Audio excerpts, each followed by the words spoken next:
사랑합니다. 오늘 하나님의 말씀은 그리스도 부활을 생각하는 한 주간 되었으면 합니다. 오늘 부활주일 날입니다. 부활이라고 하는 것은 죽었다가 다시 살아남을 부활이라고 그럽니다. 초대교회 복음을 증거하는 복음의 핵심이 부활이었습니다. 예수님이 우리 죄의 십자가 죽으셨습니다. 이 모든 것은 사람들이 보았고 사람들이 또 들었습니다. 그런데 부활한 예수님을 증거하기는 그런 쉬운 일이 아니었습니다. 많은 핍박 가운데 그래 초대교회 모든 사도들이 복음을 증거할 때 핵심이 바로 이 당신들이 십자가에 죽게 한 그 예수는 말씀대로 부활하셨습니다 하는 것들이 핵심이었습니다. 부활하신 예수님이 40일 동안 공생애 하시고 승천하시면서도 사도행전 1장 8절에서 그 말씀합니다. 성령 받고 능력 받아서 예루살렘과 온 유대와 사마리아 땅끝까지 내 증인되라고 그랬습니다. 그 증인이 뭐냐 하면은 예수님의 십자가 죽으신 예수님은 부활하셨다는 겁니다. 부활의 증인이 되라는 거예요. 부활의 증인. 이게 복음의 핵심이었습니다. 예수님의 제자가 12명이었습니다. 그 중에 가룟 유다가 예수님 배반하고 죽었습니다. 이때 12명의 자리가 한 자리가 비었는데 그 자리를 빈 사람을 제비를 뽑아 바로 이 마띠아라는 사람을 뽑습니다. 그런데 그때 이 사도들이 해야 할 사명이 무엇인가를 말씀해 줍니다. 사도행전 1장 22절 중반절 보겠습니다. 22절 우리와 더불어 예수께서 부활하심을 증언할 사람이 되게 하여 하리라. 그러니까 예수 그리스도 증언, 부활하신 예수님을 증언할 사람이 되어야 하리라. 마띠아는 그 사명이 뭐냐면은 예수 그리스도 부활을 증언할 사람입니다. 그러면 예수님의 부활의 확실한 사실, 오늘 성경 말씀을 통해서 예수님의 부활은 확실한 사실이다. 사실입니다. 그러면은 어디에 사실이라고 기록되어 있을 것인가 보면은 이 본문 앞에 보면은 고린도전서 15장 4절 말씀 봅니다. 장사 지낸 바 되셨다가 예수님은 십자가에 죽으시고 그 다음에 무덤에 묻히십니다. 장사 지낸 바 되었다가 3일 만에 부활하셨는데 성경대로 3일 만에 다시 살아나시니라. 성경대로입니다. 예수님께서 십자가에 죽으시기 전에 제자들에게 수많은 여러 번 내가 십자가 죽고 되면은 3일 만에 부활할 것이라는 것을 계속 주님은 제자들에게 바로 이 선포를 했습니다. 그런데 이 예수 부활을 교인들의 반응입니다.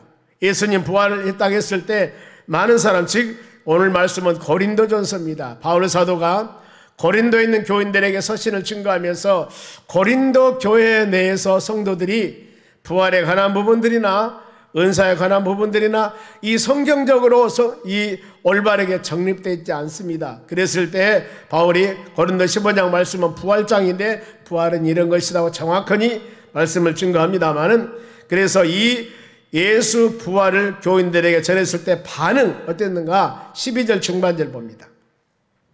어떤 사람은 어찌하여 죽은 자 가운데 부활이 없다 하느냐 그랬습니다. 예수 그리스도 부활을 당시 고린도 교회에 이런 사람들이 있었습니다. 바로 예수님 부활 못했어. 예수님 부활을 믿지 않습니다. 오늘날 여러분, 우리 예배드린 여러분도 동일합니다. 나는 어쩐가? 나는 예수님 부활을 확실히 믿는 믿음의 사람인가? 그렇지 않는가? 신앙을 한번 점검해 보면서 이 말씀을 들으시기 바랍니다. 바울이 아덴이라는 곳에서 복음을 증거합니다. 유럽 지역입니다. 거기서 예수 부활을 증거해요. 그런데 그들이 범사에 종교심이 많습니다. 즉 알지 못하는 신을 열심히 섬기고 있어요. 이럴 때 바울이 천지의 주제는 하나님이시고 나라와 연대와 경계를 정하신 분도 하나님이시다 하면서 예수 복음을 증거합니다. 아덴에 있는 사람들에게. 그럴 때 아덴에 있는 사람들이 바울이 복음을 증거할 때 받는 그 마음들입니다. 사도행전 17장 32절 봅니다. 그들이 죽은 자 부활을 듣고 바울이 좀 증거하는 겁니다. 예수님이 십자가 죽으시고 3일 만에 부활하셨습니다. 이것을 증거할 때 어떤 사람은 조롱하고, 조롱 그 말은 비웃다, 농담하다 뜻입니다. 아니, 사람이 죽으면 어떻게 살아나? 죽으면 끝나는 것이지 하면서 오히려 이 부활하셨다는 복음을 증거하는 바울을 조롱하고, 또 어떤 사람들은 이 일에 대하여 너희 말을 다시 듣겠다 하니 은혜 받았습니다. 다음에 한 번 더 듣고 싶다 하면서 은혜 받은 사람. 또 하나님 말씀을 우리가 받을 때 이 두 분류입니다. 믿음으로 받는 사람이 있는가 하면은 이것을 그냥 대충 그냥 마음에 그런 일이 어떻게 일어날 수가 있어? 물 위에 걸고 동정녀가 잉태해서 예수님 낳았다. 어찌 믿어? 이렇게 뭔가 모르게 비웃는 사람도 있을 수도 있습니다. 이 부활의 조롱자들이 이 초대교회에 있었습니다. 디모데후서 1장에 보면은 후메네오와 밀레도라는 사람 이름이 나옵니다. 이 사람들은 악성 종양 같은 말을 퍼뜨린 자라고 성경은 기록합니다. 교회 내에서 후메네오 알렉산더 이 사람은 밀레도 이 사람은 그야말로 평신도보다도 좀 뭔가 모르게 직분이 있는 사람인 것 같아요. 성경에 이름 정도 기록하니까.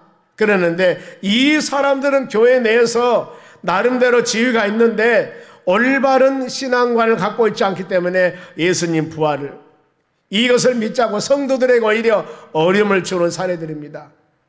그러면서 디모데후서 2장 18절에 바로 그들의 신앙관입니다. 진리에 관해서는 그들이 그릇되었다. 그릇됐다 그 말은 벗어나다 떠나다, 진리의 말씀을 떠나 하나님 말씀이 온전하게 서 있는 사람이 아닙니다. 부활이 이미 지나갔다 함으로써 어떤 사람들의 믿음을 무너뜨리니라. 하나님의 교회에 이런 사람들이 있으면 여러분 안 됩니다. 올바르지 못한 신앙관을 가지고 이 집 저 집 다니면서 이 사람 저 사람 만나면서 잘못된 교리나 잘못된 것을 가르쳐서 성도들의 믿음이 벗어나게 하고 믿음 흔들리게 하면 절대 이런 사람들 좋게 하나님 여기지 않습니다.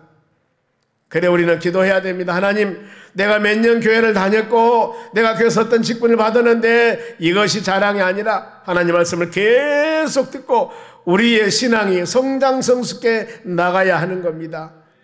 이 악성 종양과 같이 내 한 사람은 잘못된 이런 교리나 잘못된 신앙관을 가지면 그것도 안 좋은 일이지만은 내 옆에 있는 많은 사람들에게 이런 악영향을 주면은 이거 역시 하나님께 칭찬받는 일이 아니라는 겁니다. 이런 사람이 이 고린도 교회가 있었습니다. 오늘날 교회에 너도 이런 분이 있을랑가 모르겠습니다만 이러면 안 됩니다. 부활은 여러분 확실한 사실입니다. 그래 이 지금 13절부터 쭉 밑에까지 부활이 확실한 사실이 한 5장면, 6장면이 나옵니다. 부활은 확실한 사실. 그러면서 가정을 듣습니다. 만일에 하면서 지금 확실한 부활을 말씀하는데 13절 봅니다. 만일 죽은 자 부활이 없다면은 이것은 죽은 자 부활이 있다는 것을 확실하는 겁니다. 그리스도도 다시 살아나지 못하셨느니라. 지금 부활절 예배를 드리고 있습니다. 세계 만국에 오늘 부활절 예배를 드리고 있습니다. 예수님 부활하셨네. 바로 모든 세계에 예수 믿는 사람들은 부활절 예배 드린 거예요. 여러분 이것은 역사적인 사실입니다. 예수님 부활하셨기 때문에 우리 여기만 아니라 세계 모든 나라에서 예수를 믿는 사람은 오늘 부활절 예배를 드리는 거예요. 이건 여러분 역사적인 사실입니다. 사실입니다. 여러분. 그래서 부활의 예표 바로 예수님이 살아나시면 부활을 확신을 가져야 됩니다. 그리고 또 14절입니다. 그리스도께서 만일 다시 살아나지 못하셨다면 살아났다는 강조하는 것입니다. 우리가 전파되는 것도 헛것이요 또 너희 믿음도 헛것이다. 예수 믿으세요. 주는 그리스도십니다. 살아계신 하나님의 아들입니다. 예수 믿으면 건받고 예수 믿으면 영생받고 예수 믿으면 제산 받습니다. 우리 증거하는데 만일에 예수 그리스도 부활이 없다면 이 모든 것이 다 헛것이라고 그랬습니다. 헛것이라는 뜻은 빈집, 내용이 없는 껍질 뜻입니다. 이렇게 그야말로 어마무시합니다. 부활에 관한 신앙이 확실하지 않으면 우리가 증거한 것이나 전파되고 믿음도 전부 다 헛것이다. 빈집이라는 거. 이건 뭐예요? 부활의 확실을 지금 강조하는 겁니다. 17절 봅니다. 그리스도께서 다시 살아나시 없으면은 부활의 강조입니다. 너희 믿음도 헛것이요 너희가 여전히 죄 가운데 있을 것이라 그랬습니다. 우리는 화물가지로 죽었던 자들입니다. 그런데 예수 그리스도를 믿음을 통하여 예수 그리스도 속죄를 통하여 예수님 우리 죄를 대속함을 통하여 우리 모든 죄가 다 사함 받았습니다. 그래 하나님께서 당신은 죄가 없는 의로운 삶, 의인이라고 칭해 주셨습니다. 이미 불러주셨습니다. 그래 우리는 허물가지로 죽었던 죄인들이었는데 예수 그리스도의 믿음을 통하여 의로운 하나님의 자녀가 된 것입니다. 확실한 사실입니다. 만일에 부활이 없다면 우리는 죄 가운데 지금 허덕이고 있는 거예요. 부활의 확실성입니다. 그리고 또 18절입니다. 또한 그리스도 안에서 잠자는 자도 망하였을 것이다. 잠자다 그 말은 그냥 우리가 수면하는 것이 아니라 예수 믿고 먼저 죽은 자들입니다. 지금 우리 선진들이 열심히 예수 믿고 지금 헌신하다가 묘에 죽어 있는데 만일에 예수 부활이 없다면 이 잠자는 자도 망한다 그러면 멸망당할 것이다. 소망이 없다 그 말입니다. 예수 믿고 죽은 자들은 소망이 있습니다. 요한복음 5장 14절에도 내 말을 듣고 나 보내신 자를 믿는 자는 영생을 얻었고 심판을 받지 아니하며 사망에서 생명으로 옮겼느니라 그랬습니다. 우리는 지금 하나님 말씀을 듣고 예수 그리스도를 믿는 여러분, 나 보내시를 믿는 사람들은 다 이와 같이 영생을 얻었습니다. 모든 죄 예수 보혈로 사함을 받았습니다. 이런 놀라운 은혜 가운데 사는 우리입니다. 하나님 감사합니다. 억만금을 주고도 내가 잘못한 죄는 여러분 우리가 씻을 수가 없습니다. 진홍 같고 분홍 같은 이 모든 죄, 아무리 양진물이 아니라 어떤 것을 가지고 씻으려고 해도 씻어주지 않는 겁니다. 우리가 하나님과 관계에서 말씀에 어긋난 죄는 씻는 방법은 오직 예수 보혈입니다. 예수 그리스도를 믿는 것입니다. 회개하고 예수를 영접하는 겁니다. 그리하였을 때 우리 모든 죄가 사함받는 것입니다. 이것이 놀라운 하나님의 은혜입니다. 만일에 부활이 없다면 이 모든 것 다 헛것이라고 했지 않습니까? 진실이라는 겁니다. 또 19절 말씀 봅니다. 만일 그리스도 안에서 우리가 바라는 것이 다만 이 세상뿐이면은 모든 사람 가운데 우리가 더욱 불쌍한 자니라. 불쌍하다 그 뜻은 어떤 뜻이냐면은 가련하다, 비참하다 이겁니다. 참 불쌍한 사람들이요. 우리는 예수를 믿기 때문에 마실 것, 먹을 것, 구경할 것, 많은 것, 또 여러 사람과 관계에서도 포기하고 헌신하고 양보한 것이 얼마나 많습니까 우리가. 예수를 믿는 것 때문에. 만일에 이런 놀라운 하나님의 사랑, 우리가 바라는 것이 이 세상 여기뿐이다면은 우리는 가련하고 불쌍한 사람입니다. 실컷 세상 구경하고 먹고 마시고 쾌락 누리고 죽으면 끝이다 한다면은 여러분 우리는 그게 아니라는 겁니다. 이 세상이 아니라 이 세상에서 육신의 장막이 무너지면은 영원한 하나님의 나라 천국이 우리에게 예비되어 있음을 우리는 압니다. 주님이 오실 때 신령한 몸을 변해서 영원한 하나님의 나라에서 우리가 예비된 그 나라에서 우리의 삶이 보장됨을 우리는 안다는 것입니다. 무엇을 통해서? 요한계시록 21장 22장 말씀을 통해서 새하늘과 새 땅이 얼마나 복되고 귀한 것인가. 우리가 영원히 갈 우리의 처소가 바로 그곳이라는 겁니다. 이것을 알기 때문에 우리는 이 세상에서도 바로 이뿐만 아니라 하나님의 나라 소망하며 믿음으로 하나님 은혜 가운데 주님 바라보며 사는 하나님의 자녀가 된 것입니다. 그러면은 부활이 이와 같이 확실한 증거입니다. 진짜 보여줬습니다. 20절 봅니다.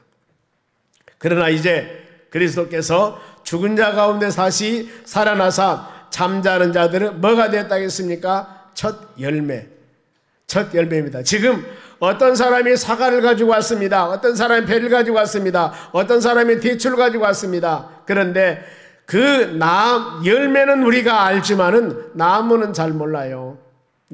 나무에서 열매가 맺습니다. 그러니 열매를 봐야만이 이것이 대추나무구나 하고 대추 열매가 맺은 것을 보면은 압니다.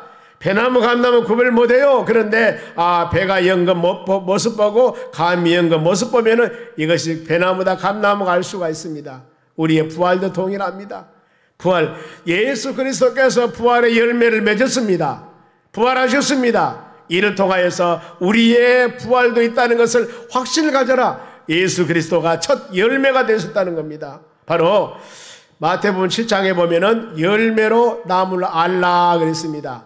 열매로, 즉 가시나무에서 어찌 포도 열매가 맺을 수가 있으며 엉겅퀴에서 어찌 무화과 열매가 바로 맺을 수가 있겠느냐. 좋은 나무에서는 아름다운 열매가 맺고 바로 나무에서는 나쁜 열매를 맺는데 좋은 나무에서 나쁜 열매가 맺지 아니하며 나쁜 나무에서 좋은 열매가 맺을 수 없다는 겁니다.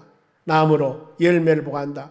우리는 성령의 사람들입니다. 여러분들은. 그래서 우리의 심령 가운데 내적으로서는 갈라디아 5장 22절 말씀과 같이 하나님의 성령의 열매가 주렁주렁 맺는 여러분이 되셔야 돼요. 사랑과 실학과 화평, 충성, 온유, 절제, 인내, 자비, 양성, 이런 바로 이 열매들이 주렁주렁 우리 삶 가운데 맺어져야 되는 거예요. 왜냐하면 우리는 성령의 사람들이기 때문입니다. 그런가 하면 우리는 빛의 자녀이기 때문에 모든 착함과 의로움과 진실한 열매도 맺어야 하는 것입니다. 이게 우리의 여러분 사명입니다. 예수님 부활하셨기 때문에 여러분 우리도 부활하심을 꼭 믿으시기 바랍니다. 이거 여러분 안 믿으면 안 돼요. 예수님은 예수님이니까 부활했지만 우리는 죽으면 바로 땅에 들어가서 썩으면 그만이야, 이렇게 생각하면 안 돼요. 우리도 부활하심을 꼭 믿으세요. 이것 때문에 우리가 예수를 믿는 거예요. 예수 믿고 영원한 하나님의 나라 천성을 소망하기 때문에 이 세상 살다가 눈물 흘리며 이 세상 살다가 즐겁게 살다가 가면 끝이 아니라니까요. 하나님의 나라가 예비되어 있습니다. 그래서 고린도 교인들도 여러분과 똑같이 그러면은 사람이 어떻게 부활을 하며 부활할 때 몸은 어떤 몸입니까? 하고 물어보는 거예요. 부활이 있다고 그러니까 여러분도 그럴 거예요. 부활이 있다 그러면은 부활할 때 어떻게 부활하며 부활한 몸은 어떤 모습이요? 이것을 물어볼 거라 그 말입니다. 먼저 여러분 하나님의 전능성을 생각하시기 바랍니다. 성경은 모든 성경의 문제를 풀 때는 창세기 1장 1절을 제가 꼭 묵상하도록 하라겠습니다. 태초에 아무것도 없는 무의 상태입니다. 캄캄하니 아무것도 없는데 태초에 하나님이 바로 천지를 하늘과 땅을 창조하시니라 그랬습니다. 아무것도 없는 캄캄한 무의 상태에서 하나님은 태초에 하나님께서 말씀 한마디로 하늘과 땅을 완전하게 창조하셨습니다. 말씀으로. 이것을 믿으셔야 됩니다. 창조라는 단어는 여기서 바라라는 히브리어인데 아무것도 없는 무의 상태에서 완전하게 만드신 분이 하나님의 능력입니다. 창세기 1장에는 계속 나옵니다. 해, 달, 별들 말씀 한마디로 궁창이고 완전히 모든 것들은 다 만들어집니다. 하나님이 가라사대 해가 있으라 해가 있고 달이 있으라 달이 있고 빛이라 빛이 있었고 다 만들어버리잖아요. 이것을 우리는 하나님 믿음으로 마음에 새기면서 믿어줘야만이 여러분의 신앙은 성경 어느 곳을 보더라도 누가 무슨 일을 기사와 일을 행하는 것을 보더라도 하나님이 이 사람을 통해서 하셨구나. 이 일은 누가 하셨어요? 하나님이 하시고 그분들은 도구에 불과합니다. 이걸 여러분 믿으셔야 돼요. 죽은 지 4일 된 나사로 예수님께서는 불러냅니다. 그래 맞죠? 예수님이시니까 할 수가 있겠지 그 말이에요. 사람이 죽어서 묘에 넣습니다. 4일 되니까 썩은 냄새가 나는데 나사로야 나오라니까 나왔다니까요. 그러면은 바울 사도행 20장의 내용입니다만 빌립보에서 닷새 만에 드로아라는 곳으로 가게 됩니다. 드로아라는 곳에 가서 일주일 동안 머물다가 설교를 하는데 얼마나 바울 설교가 지루했던가 유두과라는 청년이 설교를 듣다가 졸아서 2층에 떨어져 죽어버렸습니다. 그랬더니 바울이 죽은 유두고를 기도해서 살립니다. 하나님의 능력으로. 베드로도 마찬가지입니다. 사도행전 9장에 요바에서 다비다란 여사제가 있는데 병들어 죽었습니다. 베드로가 살렸어요. 어떻게? 하나님의 능력으로. 자, 하나님의 능력을 말씀하는 겁니다. 그러면은 부활의 전제 조건은 먼저 죽음입니다. 죽음. 자, 36절 보겠습니다. 고린도전서입니다. 어리석은 자여 너희가 뿌리는 씨가 죽지 않으면 살아지 못하리라 그랬습니다. 씨가 죽어야만이. 여러분이 우리 손톱을 보면 손톱이 지금 납작하죠. 호박씨가 이렇게 생겼어요. 호박씨 까먹어봤죠? 몰라요? 호박씨 모른다면 그거 안 된대. 호박씨가 손톱장에 생겼는데 이거 어렸을 때 많이 까먹었어요.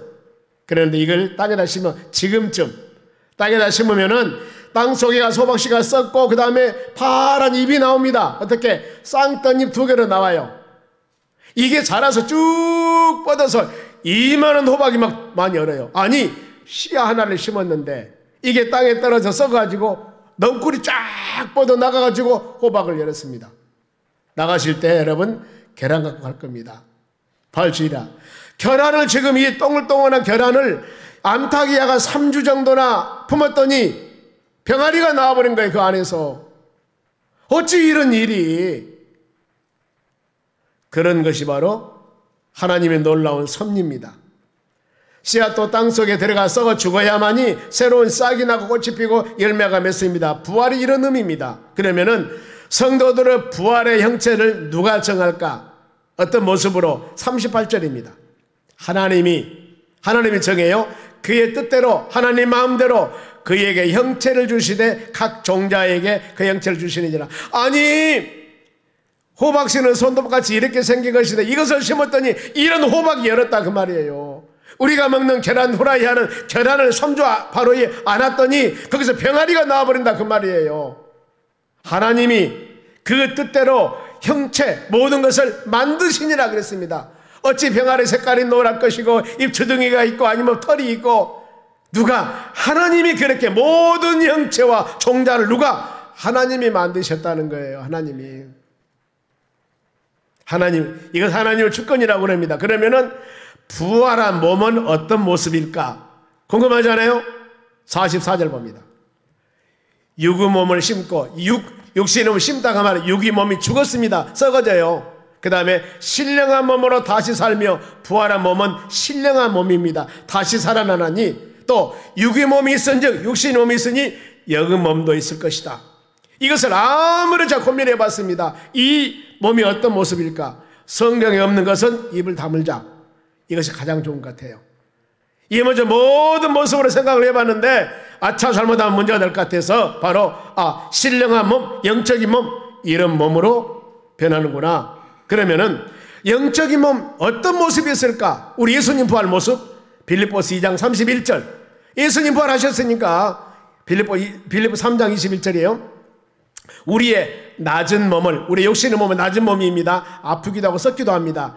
자기의 영광의 형체와 같이 변화되리라 그랬습니다. 우리의 육신의 몸이 예수님께서 부활하시면서 부활의 몸이 영광의 모습이었는데 이와 같이 변하리라가 여러분 답입니다. 여기서 더 나아가 마찬 문제가 있어요. 그래서 신령한 영적인 몸으로 변하는데 시간과 장소는 제한을 받지 않는다 그랬어요. 예수님 그랬습니다. 그리고 늙지도 않고 병들지도 않고 피로 고통도 하지 않고 몸짱을짱이 아니라 완전한 모습이라는 겁니다. 여러분 이런 말씀 묵상할 때 저도 전하는 전하 듣는 여러분은 주여 이 말씀 들을 때 어떤 모습인가 좀 나에게 영안을 열려 주시옵소서 기도하셔야 돼요. 예수님이 부활하신 예수님이 엠마오로 가는 두 제자를 찾아갔습니다.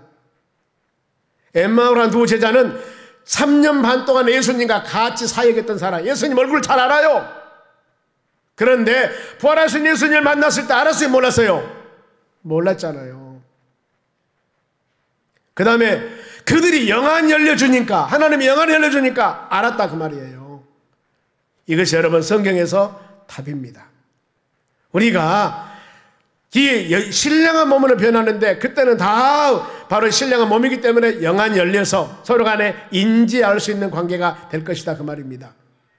그러면은 바로 성도 부활 시간입니다. 부활할 때 며칠 걸려서 부활 변할까? 51절 보라 내가 너에게 비밀을 말해. 이거 비밀이라고 그랬습니다. 비밀이 뭐예요? 감춰져 있는 심오한 진리인데 입술을 닫다 감추다 그 뜻이에요. 아는 사람만 아는 거 이건. 아는 사람은 비밀이기 때문에 다 잠잘 것이 아니요 마지막 나팔의 순식간에 호련히 변하리라. 우리가 부활체 몸으로 변할 때 순식간에 호련히 자, 이 단어는 갑자기 일격에 이겁니다. 바로 이렇게 변합니다. 갑자기 눈부터 변하고 다리부터 변하고 바로 이 매미가 이렇게 나음에 올라가서 뭐 하듯이 나방이 나와 이것이 아니라 갑자기 순간적으로 변해버린다 그 말이에요. 신령한 몸으로. 그런데 변화라는 단어는 성질, 즉 다름에서 유래된 것인데 성질이 변하고 색깔도 변하고 우리 이런 모습이 아니에요. 다른 모습 변한다 그 말이에요. 그러면은 성도들이 부활은 어느 때인가? 그때가 바로 예수님의 재림 때입니다. 예수님이 재릴 때 우리가 부활하는데 이것은 그 동시적이라고 합니다. 그러면은 예수님 재림할 때 모습 봅니다. 데살로니가전서 4장 16절. 주께서 우리 주님께서 호령과 주님께서 어마어마한 명령을 내리십니다. 큰 호령을 내리십니다. 그리고 천사장의 소리와 천사장이 어마어마한 큰 소리로 부르십니다. 그리고 하나님의 나팔 소리로 하나님의 즉 하늘에서 나팔 소리가 어마어마하게 울립니다. 이런 모습으로 하늘로부터 강림하실 것이다. 예수님이 재림하면 딱 오시는데 이때 주께서 명령이 확 떨어집니다. 천사장이 부르는 소리가 들립니다. 그리고 나팔 소리가 울립니다. 이렇게. 그런데 여기서 이렇게 기록하고 있는데 요한계시록에는 어떻게 기록하냐면은 계시록 1장 7절에 보면은 볼지어다 구름을 타고 오시리라. 예수님 재림할 때 각 사람의 눈이 그를 볼 것이요 찌른 자도 볼 것이요 땅의 모든 족속이 그로 말미암아 애곡하리라. 아이고 이럴 줄 알았으면 내가 예수 믿을걸. 핍박하던 사람들이 구름을 타고 오신다고 그랬습니다. 이게 주님의 재림 모습입니다. 그러면은 예수님 재림 때 부활하는 순서입니다. 부활 순서 데살로니가전서 4장 16절 봅니다. 먼저 그리스도 안에서 예수 믿고 죽은 자들이 먼저 일어나고 지금 우리 예수 잘 믿다가 산에 누워 계신 분들 계십니다. 이런 분들이 먼저 예수님 재림할 때 무덤이 열리면서 먼저 죽은 자들이 먼저 일어나고 그 다음에 데살로니가전서 4장 17절 그 후에 살아남은 우리들도 그들과 먼저 죽은 자들과 함께 구름 속으로 끌려 올라가고 구름 타고 오신다겠지 않습니까? 공중에서 주를 영접하게 하시리니 그리하여 우리가 항상 주와 함께 있으리라. 아멘. 신랑 바로 예수님 만나서 신부인 우리가 영원한 하나님의 나라에서 주와 함께 바로 찬양하며 경배하며 하나님을 영광 돌리는 믿음의 삶을 사는 역사가 일어날 줄로 믿습니다. 때문에 예수님의 재림 때가 성도들의 부활 때입니다. 거의 동시일 것이다가 답입니다. 그러면은 우리 예수님 재림할 때 우리가 신랑의 모습 변하는데 지금 이미 죽은 자들 놔두고 우리가 지금 믿음 생활하고 있는 우리는 언제 주님 오실 줄 모르지만 그때 신령한 모습으로 부활하고 변하는데 지금에 사는 우리가 어떤 모습을 가지고 믿음 생활을 해 나갈 것인가 이것인데 그러면은 그때 주님의 재림 때는 어느 때일까? 마태복음 24장 36절 그러나 그 날과 그때는 아무도 알아요 몰라요 모르나니 하늘의 천사들도 아들들도 모르고 누구만 알아요? 아버지만 알아. 아버지만. 아무도 몰라. 그러니 자 여기 잘 들으세요. 어떤 사람이 언제 예수님 재림하고 언제 예수님 오신다고 말하면 이것이 맞아요 틀려요. 하나님만 안다니까요. 어디 성경 구절을 가지고 잘못 이렇게 저렇게 뒤지긴다 하더라도 그 자체는 잘못. 왜? 성경에 말씀하시기를 주님이 오실 때는 모른다고 했습니다. 누구만 알아요? 하나님만 알아요. 그런데 어디 피조물이 바로 이미 언제 뭐 징조와 현상을 비유하면서 언제 오신다고 이런 미혹에 넘어가지 말라 그 말이에요. 그러면은 이런 시대에 살고 있는 우리가 어떤 자세를 가지고 믿음 생활에 나갈 것인가? 마태복음 24장 42절. 그러므로 깨어있으라. 깨어있다 그 말은 지켜보라. 망보다 정신 차리라 그 말이에요.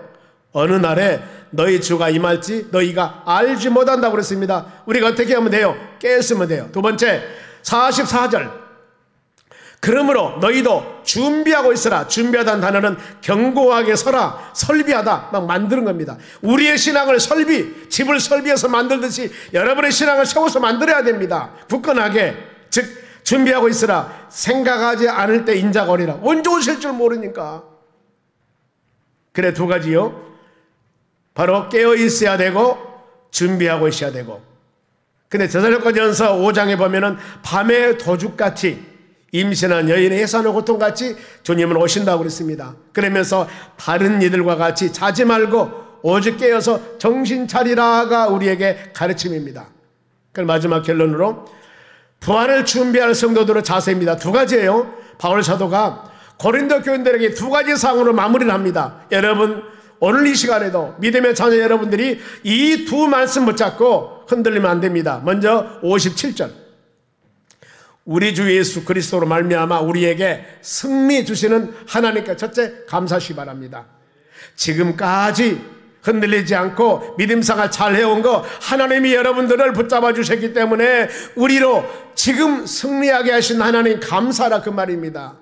하나님이 믿음의 자녀들 여러분들 붙잡아주지 않았더라면 이미 삼천포로 빠져버리든가 예수님 등지고 있든가 이랬을 텐데 하나님이 여러분들을 붙잡아 주셨다는 겁니다. 그러니 하나님께 감사하고 또 58절 그러므로 내 사랑하는 형제들아 견실하며 흔들리지 말라고 그랬습니다. 확고부동한 믿음 가져야 됩니다. 움직이지 않아야 됩니다. 오직 우리의 신앙 목표 히브리서 12장 2절 믿음의 주요 온전케 하신 인 예수님 바라보며 나가는 여러분이 되셔야 돼요. 예수님만 생각하고 예수님만 바라보시기 바랍니다. 그리고 주의 일에 더욱 힘쓰는 자들이 되라. 각자 여러분 우리에게 주시는 직분이 있고 사명이 있습니다. 이 사명 잘 감당하면 되는 것입니다. 그리고 더 나가서 이 너희 수고가 주 안에서 헛되지 않을 줄 압니다. 땀을 흘려 기도하고 헌신하고 봉사한 모든 것 하나님의 나라에서 다 우리 주님은 아신다 그 말입니다. 심는 대로 거둬지는 겁니다. 이 말씀 붙잡고 예수 부활은 우리의 부활입니다. 그만 붙잡고 여러분 우리가 이 세상 살면서 믿음생활 잘 하시다가 흔들리지 말고 주 안에서 수고가 헛되지 않는다고 그랬기 때문에 이 소망 가지며 나아갈 때 우리 저 예비된 하나님의 나라에서 신령한 모습으로 변해서 영생을 누리는 겁니다. 세상 살 때는 장애자도 있습니다. 이것저것 고통과 어려움 가운데 있는 사람도 있습니다. 그러나 우리가 부활 때의 몸은 완전한 모습입니다. 신령한 모습입니다. 그 나라는 아무리 세상에서 장애가 있고 육신이 연약하고 그런 사람이라 할지라도 똑같이 모든 사람은 다 완전해서 하나님을 찬양 경배하는 그 좋은 나라 소망하며 사는 여러분들입니다. 이 세상에야 크고 작고 아니면 장애가 있고 뭐 고통이 있고 환난이 있지만은 하나님의 나라는 이거 없습니다. 부활해가는 그 영원한 하나님의 나라 이게 없습니다. 영생을 누리며 사는 여러분 그 나라 소망하며 매일매일 믿음으로 승리 나가는 여러분 되시기를 주의 이름으로 축원합니다. 기도하겠습니다. 하나님 감사드립니다. 부활을 생각하며 믿음으로 승리해 나가기를 원합니다. 우리는 이 세상이 전부가 아니라 우리 주님 오실 때 신령한 모습으로 변해서 영원한 하나님의 나라 거하는 믿음의 권속들입니다. 이 소망 가지고 매일매일 감사하면서 우리 신앙 흔들리지 아니하고 우리 수고 헛되지 아니한다.